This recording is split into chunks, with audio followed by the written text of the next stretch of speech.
Magandang araw mga kaibigan. Bigyan natin ng reaction opinion itong thread o video posted sa thread. Si Attorney Israelito Torion, abogado ni Senator Bato, medyo masaya.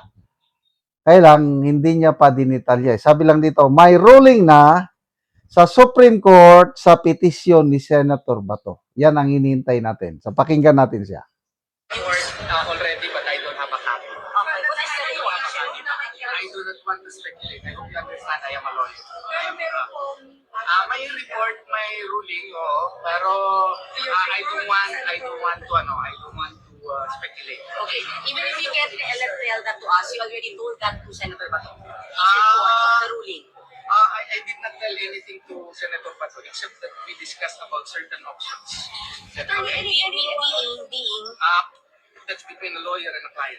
you cannot discuss. Reaction na lang kasi nasa ICC wanted this na si Senator Bato de la Rosa. Any reaction po regarding that? We expected that, of course. Yeah. There is a report already, but I don't have a copy. Okay, what is the reaction? I do not want to speculate. I hope you understand I am a lawyer. May report, may ruling, pero I don't want to speculate. Okay, even if you can't tell that to us, you already told that to Senator Bato. The ruling. I did not tell anything to Senator Bato except that we discussed about certain options. Being That's between a lawyer and a client. you cannot discuss. Reaction na lang kasi nasa ICC wanted this na si Senator Bato de la Rosa. Any reaction po regarding that? We expected that, of course. Yeah. There is a report already.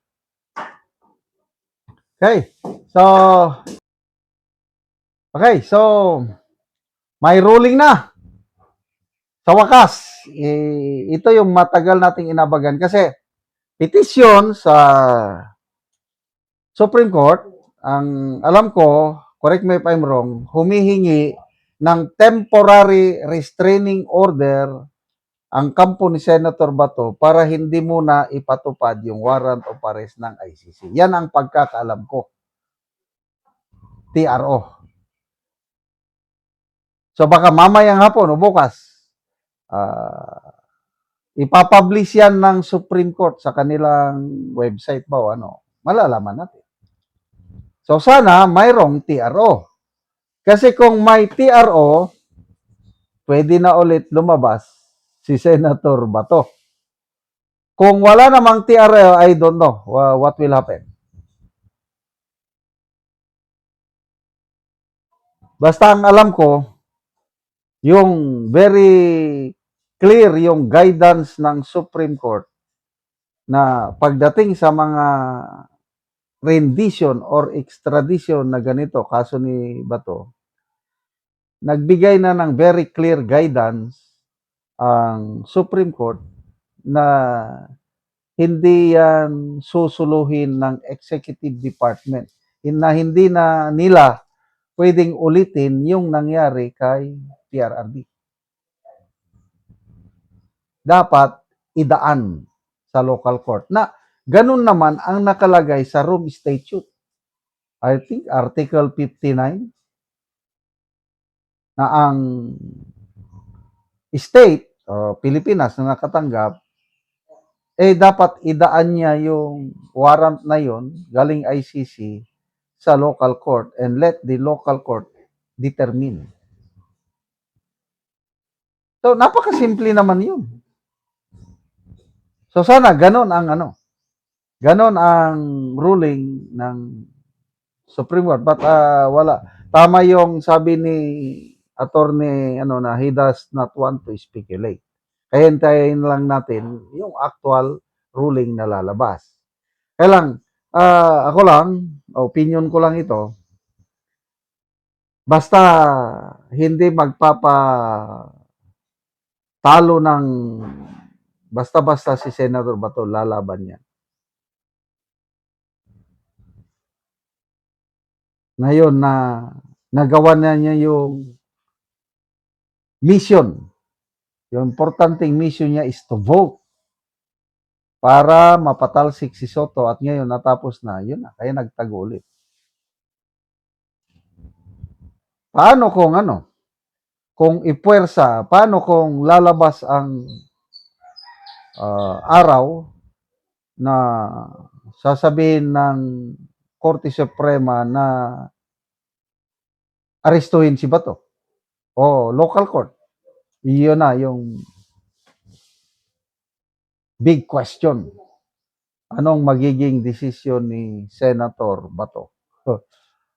Susundan ba niya si General Bantag? Kasi, balik tayo, Lacson. Mayroong warrant of arrest, nagtago. Ayaw niyang makulong. And then, nung nagbago ang administration, nagawa ng paraan na mabaliwala yung warrant of arrest. Ganyan talaga ang buhay politiko. Kaya hindi nakulong si Lacson. Kaya, itong si Lacson, sinasabi niya na, mag-surrender ka na lang ba to? Oh! Ano yun? Follow what I say, but don't do what I did. Ganon ba yun?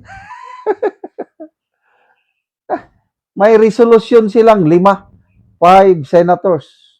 Soto, Lacson, Bam, Risa, and Kiko, nag-resolution na dapat mag-voluntary surrender si Bato. Uy, hintayin yung hintayin yung yung decision ng Supreme Court.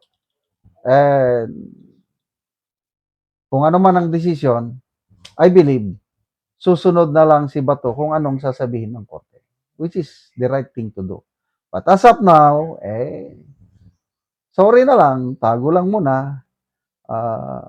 Again, yung PNP, parang determinado sila na habulin si Bato, kaya i-revive daw nila yung summon.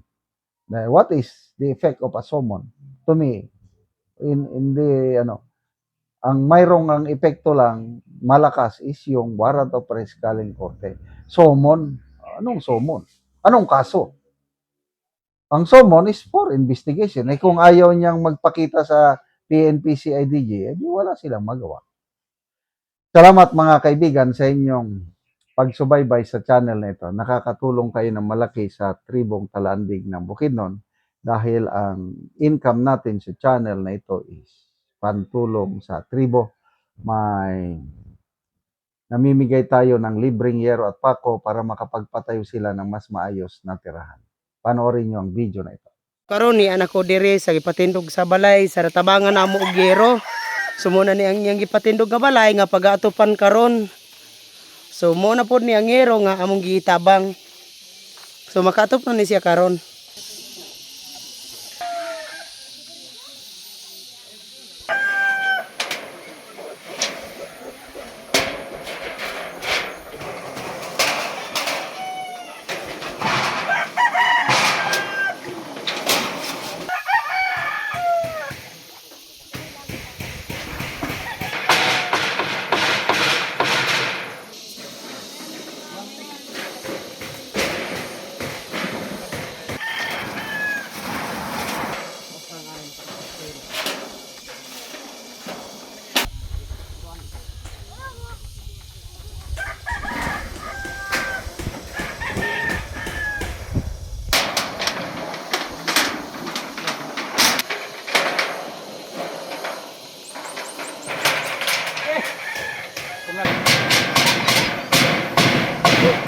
Og karon nakatop na gyud ang gitabangan sa yero. Makita gyud nato nga nindot na gyud nga tan-awon. Sa nagtabang sa mountain.